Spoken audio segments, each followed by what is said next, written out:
make it a part of your day. Young Muslim and old Muslim and male Muslim and female Muslim. In a time where sin has become pervasive and invasive and it is make a lot of istighfar. Because from the punishment of Allah Rabbul Izzah, me and you were given two safeties. Two things that we could hide behind and keep the adhab of Allah away. Allah Rabbul Izzah says, وَمَا كَانَ اللَّهُ لِيُعَذِّبَهُمْ وَأَنْتَ فِيهِمْ. The first, the Prophet. So long as, Allah said, so long as he is amidst you, I will not punish you. So the Rasul died and left. His sunnah is with us, but the Rasul went. The second one, and Allah will not punish them so long as they seek forgiveness. So the only salvation you have now is perpetual istighfar. The Rasul sallallahu alayhi wasallam says, I say more than 100 istighfar a day, and some say in a gathering. Busy yourselves with istighfar. Astaghfirullah al-azim. Oh Allah forgive me. Oh Allah forgive. Astaghfirullah. Perpetual, make it a habit. And wallahi, Allah will open all the doors of goodness upon you. In the time of Hassan al-Basri, he was alim, zahid, taqiyyun, naqi, lillahi al-wali, min al-shaytani bari, a righteous man. And he had students. So he was busy with them. And a man came and he said, Shaykh, I have problems. So he goes, what's your problem? So he goes, there's no rain in our land. Drought has come. Give me something to do. So he said, increase the saying of istighfar. So he thanked him and went. The other man came.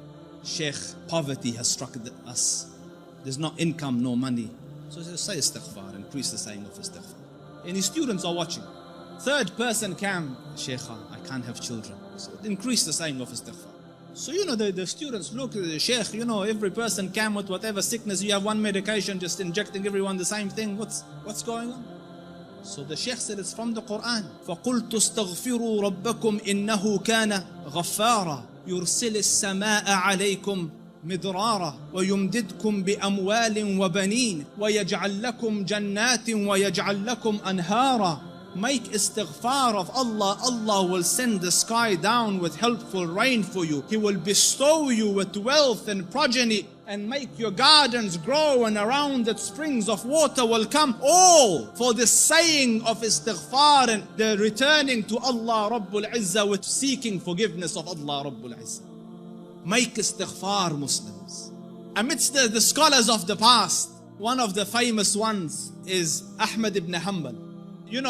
They call him the Imam of Ahlul Sunnah. And such a giant of an Imam, some of the people in his madhab say that no one served the religion after Abu Bakr radiallahu anhu more than Ahmad ibn Hanbal. Because just in the days of Mihna, for years he took imprisonment and house arrest, but he would not budge on his stance on the deen. So his fame and repute extended across the Muslim land. Everyone knew him, but there was no selfies in those days, you couldn't share a picture. So no one knew. Few people around him and his students and the Ahlul Ilm knew what the Shaykh looked like. Most people hadn't seen him, but they had heard about him. So Imam Ahmad went on a travel from his city to another city.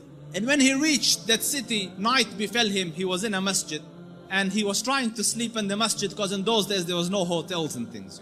So the guard came and he said, get out of the masjid. So he said, listen, I'm a traveler. I don't have anywhere to go. I will just be here till tomorrow and then I will be on my way. So he said, no, get out.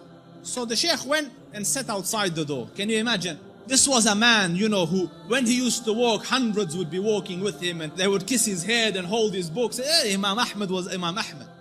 Now he's sitting at the door of the masjid. So he looks at him, he goes, didn't I tell you to go?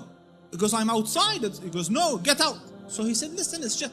So he said he held the Imam from his leg and dragged him onto the street.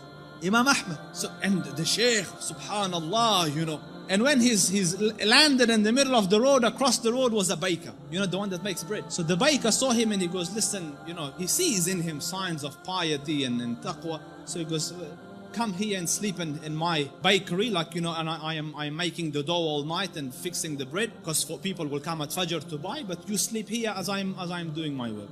So the Imam thanked him and went and laid down, but he's watching him, that every time he makes the dough, he says, Astaghfirullah, Astaghfirullah, Astaghfirullah. And as he's making Astaghfirullah, Astaghfirullah. So all night he saw this man, Istighfar, Istighfar, Istighfar. So He went to him, he goes, for how long have you been on this practice? For how long have you been practicing this? So he said, for a long time now. So he said, for how long? He said, for a long time. So he goes, have you seen any benefits?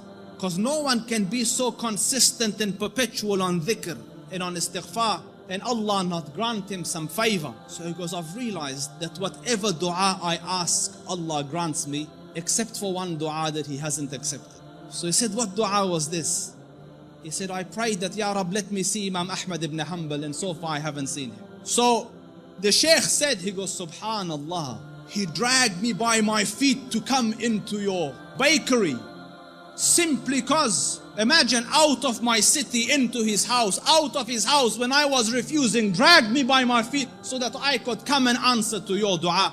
فقلت استغفروا ربكم إنه كان غفارا يرسل السماء عليكم مدرارا ويمددكم بأموال وبنين ويجعل لكم جنات ويجعل لكم أنهارا. My dear brothers, turn to Allah Rabbul Izzah. Wallahi, I don't say this as a nice to say, but all of the problems to all your answers is Allah Rabbul Izzah. Your refuge from every difficulty is Allah Rabbul Izzah. Turn to Him Wallahi, turn once to Allah Rabbul Izzah, and you will find your Lord more merciful and more accommodating and more accepting than the kindest of the kind of this world.